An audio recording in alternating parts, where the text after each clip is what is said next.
Vi heldige å ha fått med oss Ross Karre, som driver et arkiv som heter Metafields.org. Og han skal snakke om muligheter og utfordringer I arbeidet med å synliggjøre ny musikk. In an art landscape filled with confusing, ineffective distribution, Metafields.org aims to make things simple and effective. It combines YouTube's openness, an academic library, searchability, and a record label's curation. We are proud to have the founder of Metafields.org, Ross Karre, here today to share with us the challenges, but also the possibilities when it comes to highlighting contemporary music. That's right. Cool. Thank you. Make sure my microphone is working.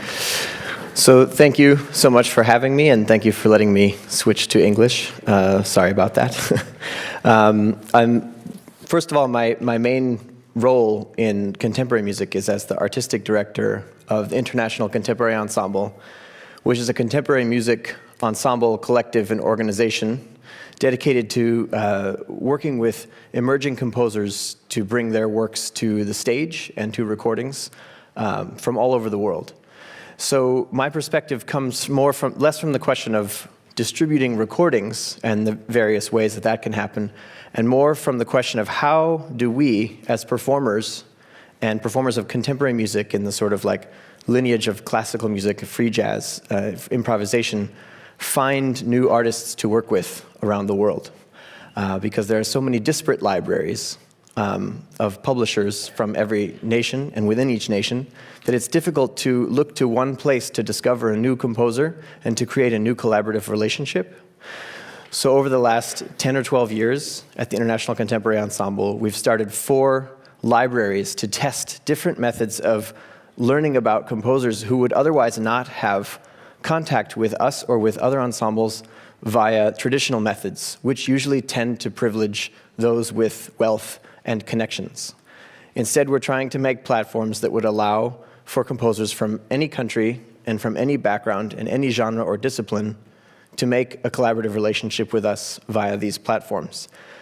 The first platform we started was called Digitize Org, and that's a simple media library of composers' works.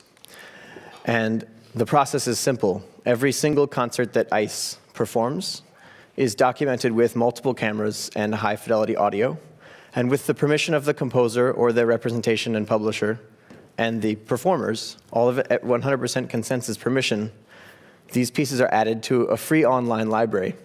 If the composer decides not to, that's fine. We don't include it, it's no big deal. But they have the recording for themselves and for their portfolio for free forever as much as they need to use it. icecommons.org became a reality about 5 years ago as an extension of Metafields. In fact, this presentation should say right away that Metafields will eventually dissolve because icecommons is the kind of connection we want to be making with composers.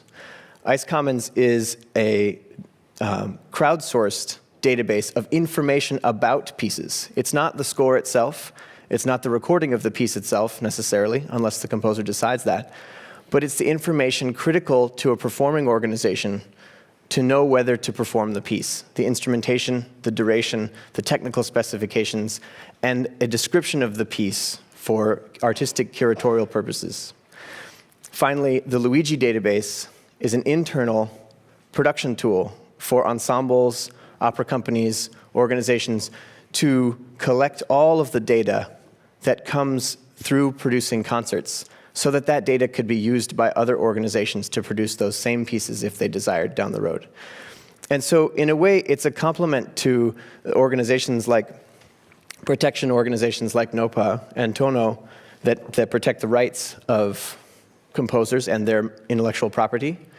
But it's also, in the same way as the Society for Norwegian Composers, it's an advocacy organization. What we want to do is advocate for the compositions and sound pieces of young composers who may not yet have publishing representation, or who are from countries for whom there is not a national library to advocate for their works and represent them. So basically we're answering 2 questions. What can I do, I'm referring to you all if you're composers or sound artists, to bring your work to the public? And what can I do as a performer, an artistic director of a performing organization, do to help composers and sound artists to bring their work to the public? And furthermore, what does that mean, bring it to the public? In this case, what I'm looking to describe is the process by which a piece goes from an idea in a composer or sound artist's head to a stage in a live performance, and then the life after that performance via its archival recording. What should happen at that point, and what should that recording do? And over the last 5 years, we've discovered a few hybrid organizations within our own ensemble that will merge in the next 2 years to become a platform for discovering composers from around the world, from ensembles around the world. So first we have to analyze the life of a piece. And in this particular case, when I say piece, I mean a piece for which the standard method of going into a recording studio and recording a song and it being a good fit for, let's say, Spotify or a CD or compact disc release might not be the case because it's potentially an opera or an installation or a piece for a classical music ensemble that is not designed to be recorded. And in this case, those pieces, as well as a broader concept of pieces, go through this 5-point cycle of commissioning the piece, paying the composer to work with the ensemble to create a new piece, developing the work in the rehearsal process, the world premiere, then hopefully a life beyond that, a tour, and potentially a recording. But that's, of course, not the only steps in the process. These are the actual steps in the process, where you'll inevitably have an early conversation in a bar. That's the first step. And there's not been a piece ever in the history of music not created without a conversation in a bar first. And then performances of existing works by the composer to learn their language. And step by step by step by step, you get to the point where a lot of data is being collected about the creation of the work that's invaluable for the next performances of the work. But we're working at such a high pace as performers and composers, worrying about our art, that we rarely create systems to collect all of this material and make it available to others so that they can perform the piece as well. And it's one of the biggest barriers to an ensemble performing a composer's work, is the lack of this information. A good example of this, in 2008, I wrote to Olga Neuwirth, the Austrian composer, who wrote a beautiful piece for cello, percussion, video monitors with a sort of distorted, glitchy Hitchcock film and live sound. And so I wrote to her to say that the publisher has attempted to send me the score, and I've just received it, but there's no tape part. And she wrote back to say, well, they lost the tape in the mid-90s, and there's no way to recover it. So the piece was for sale on a publisher's website, but the tape wasn't available, so the piece was unperformable. So our systems are trying to make it so that composers, when working directly with performers, inevitably create all of this content that can be collected and preserved in a way that would make it so that those accidents can't happen again, and also so that it's much easier for the direct contact with the composer and the performer to be facilitated. But first you have to discover the piece, and that's the main idea behind this project. Not only archiving, but also discovering. In the common ways of doing this, they sort of fall into 4 categories. There's a call for scores, let's say a sort of contest, an application to say, we'd like to know about your music, please send scores to us. The International Contemporary Ensemble has done this dozens of times over the last 2 decades. There are contests to apply to. This is maybe less and less common. Contests for composers, contests for performers. Festivals, of course, the most common way to meet each other, like we're doing today, conferences and festivals. And then in casual conversations, where you meet people through attending concerts in the scene, in the social atmosphere. These things aren't really codified or don't have a consistent method across the continents of the world and across classical music or adjacent genres like improvisation or free jazz, installation, and sound art. So what we need is to think about each of these 4 categories and all of the myriad ways that you can submit information to these, that you can represent oneself and ask what are the most basic building blocks of these different outlets, because some of them are more capable, careful, protecting of composers' interests and their intellectual property, and some of them are less those, and more of the wild, wild west of intellectual property distribution. So I'd like to simplify it from all of these options of how to submit to a call for scores with your work samples, how to apply for a contest, how to engage with your colleagues at festivals, and how to start a conversation online about your piece on Facebook or Instagram, and focus on the nuts and bolts. And to me, that's these 3 steps which form a cycle. We commission a piece, it becomes a score, which might then become a recording. And the score and the recording then become the thing that another ensemble discovers, they take interest in that, and they commission the composer again. And this cycle continues for each composer. So how do we take this system and marry it with all of the different confusing, chaotic systems that exist in the previous cycle of a piece? And make it so that composers can stop sort of wasting their time wondering, should I put it on Facebook, or should I put it on YouTube? Should I make sure that it's protected from the sort of dangers of those places? And instead come up with a simpler system that we all like and agree on. So to take these 3 steps and codify them into an elegant solution, we can start to hybridize several systems. And over the next 2 years, these will all congeal into one international system that's free and open to the public, and that generates revenue in its own way to commission new composers. I'll explain that in a little bit. The score and the recording can become one because of an organization called Score Follower. Score Follower's members are all over the world, but primarily they're based in Chicago, Illinois, in the United States. And what they do, with the permission of the composer, the performers, and the publisher, is take the score and convert the PDF into YouTube video frames. And then it cycles through those YouTube video frames automatically with the music, so that the score and the recording are in one place, and easy for a performer to say, I would like to play this piece, or I would not like to play this piece. Following that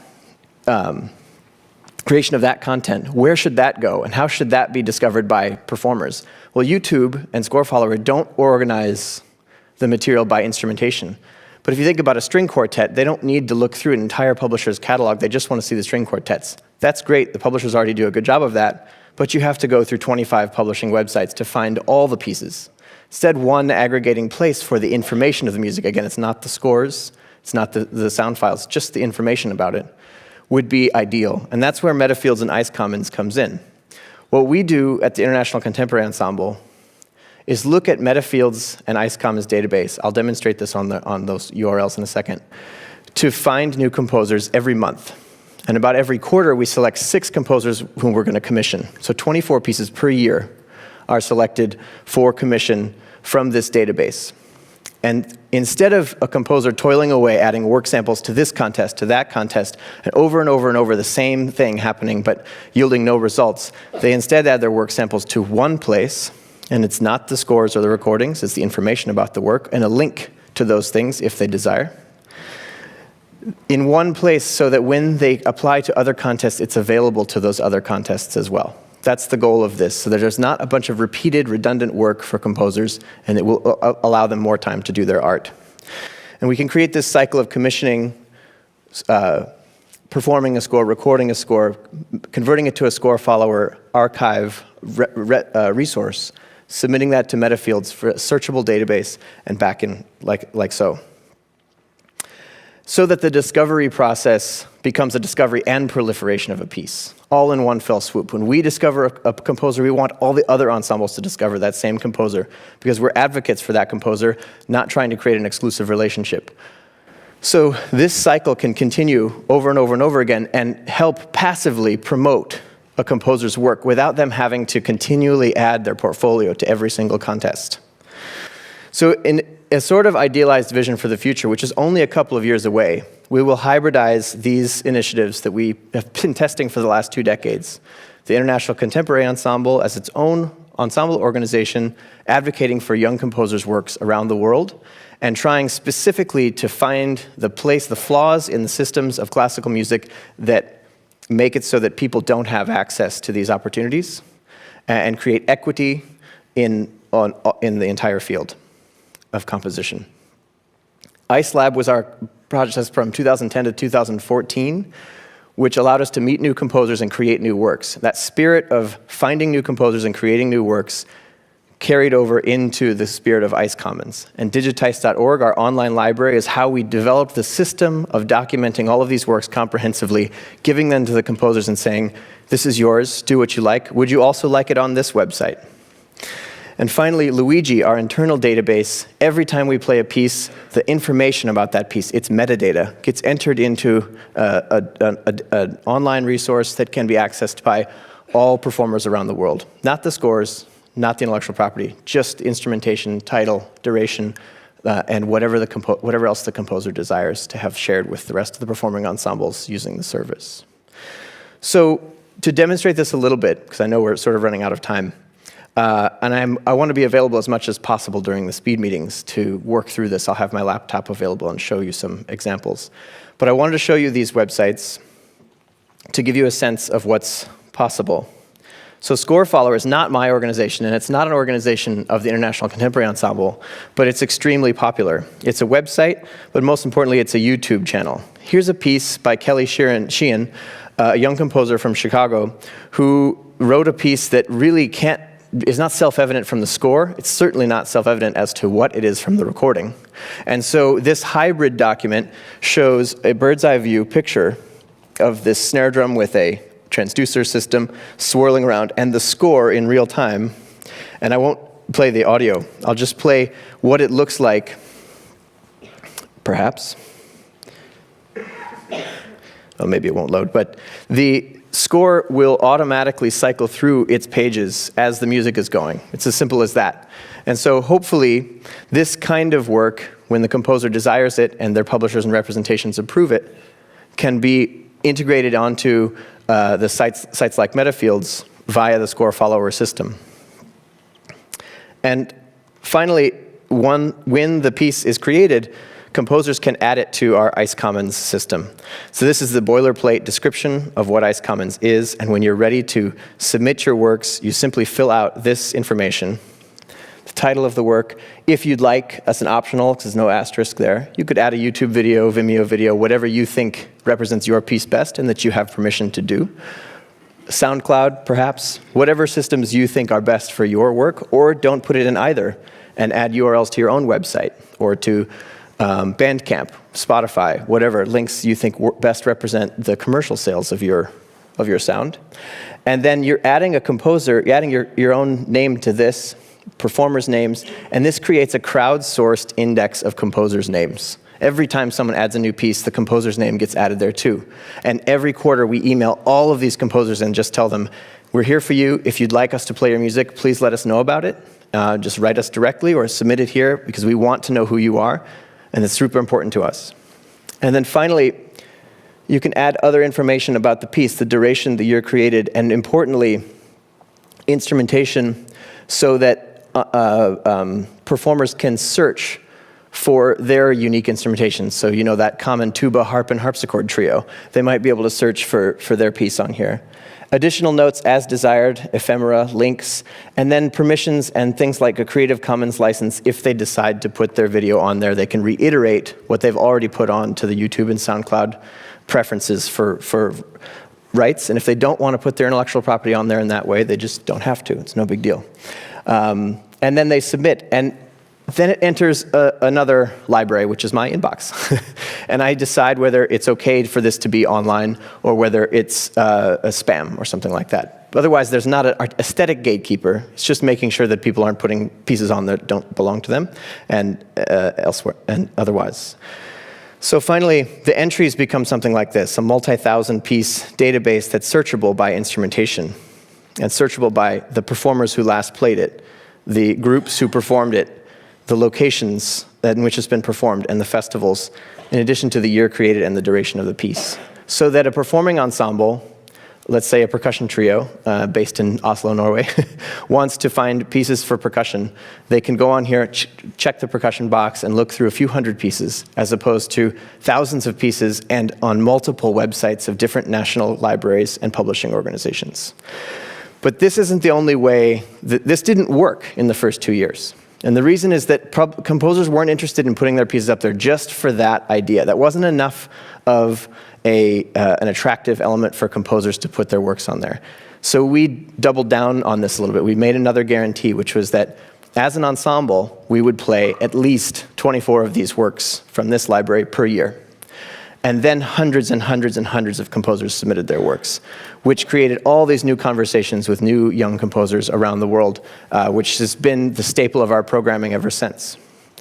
And so now our work is dedicated to this idea, that there are tons of composers who don't have a clear pathway to communicating with an ensemble like ours, and the era when they would put really expensive A2 size scores into a bubble mailer and send it over the Atlantic to the United States for us to check out is over, thankfully, and they can save their resources by adding it here, and then send us a note if you'd like, because we'll check it out here every month. We look through this very carefully. In turn, we've also created an internal database called Luigi, which is named for Luigi Nono. It's going to ask me to log in. This is something that's private to us now, but it's going on sale soon. And every dollar made from the sales of this internal database management system goes to commissioning young composers. So there's no profiting involved, and we're a not-for-profit organization anyway, we're not allowed to. But the idea behind this is to take all of the data of those pieces, not the scores, not the recordings, but the data around those pieces, and add it to an internal library, which in the last 4 years of using this tool, since we created it from scratch, we've added a couple thousand pieces to the database. And you can search the pieces by composer, by instrument, in exactly the same way that you can on Metafields, because eventually these two libraries will be one. They already merge every quarter manually. We download a spreadsheet and merge it to this, so that when we're creating a concert, I can, for example, create an event. And let's say upcoming is a recording by the International Contemporary Ensemble of Ashley Fury's music this weekend. Rehearsals tomorrow. And you can go and add the repertoire, and when you locate the piece, you can add, these are 4 of her works. And it'll ask, who's playing all of these pieces? So you pull the drop down, and this is a stored database of all those performers you saw before. Add the personnel to each piece, and then you can simply hit send, and it will auto-generate an email to that person to invite them to play the concert, what their fee is, what the schedule is, et cetera, et cetera, et cetera. And a link to, when necessary, information about the piece, the description, in some cases, the front matter of the score as the composer wishes. It's a direct link to their own source for that, sometimes the publisher, sometimes Encoda, the app for scores. And then you hit send, and they receive an email. They can then log in and have access to the calendar of the rehearsals that they're participating in. But more important than that practical functionality, which controls schedules, budgets, the who, what, when, where, is the what, which is the library of pieces that are passively generated simply by putting on concerts. Instead of sending an email to my colleagues to say, hey, let's play Ashley Fury's Soma next week, here's the instrumentation, I don't send that email. I instead add that instrumentation to this database, and it prompts me to send them a note saying, would you like to play this? Please log into the website. And then by passively adding all of that data, it's collecting a massive archive of metadata. And we're in direct talks with publishers like musicsales.co.uk and Schott about taking this metadata and merging it with their own. And recently, in the last couple months, in conversations with the app called Encoda, which, if you haven't seen it, is an app for iPads that allows direct access to PDFs of scores with the sponsorship of publishers like Chester and others. And what we've found is that those scores are interesting in and of themselves. But what we've created with this library is all of the other accompanying ephemera and documents that are needed to play the piece. The publishers don't necessarily have all of that. They don't necessarily have the tapes, fixed media, the patches, the upgraded patches, stage plans. All of these documents are stored on this site and will be shared with the publishers and with the composers so that they can include it for the next performance of their piece. So just by putting on a concert, we're collecting all of this data for composers to be able to use to advocate for their works in a much more consistent and professionalized way. And furthermore, this library, with permission from the composers, will be merged with the outward-facing library of data on Metafields, so that every piece that we perform, that same metadata will merge with this and make it available to the entire world. So I'm happy to answer questions in the speed meetings. I think we're out of time. Yeah. Thank you. Thank you.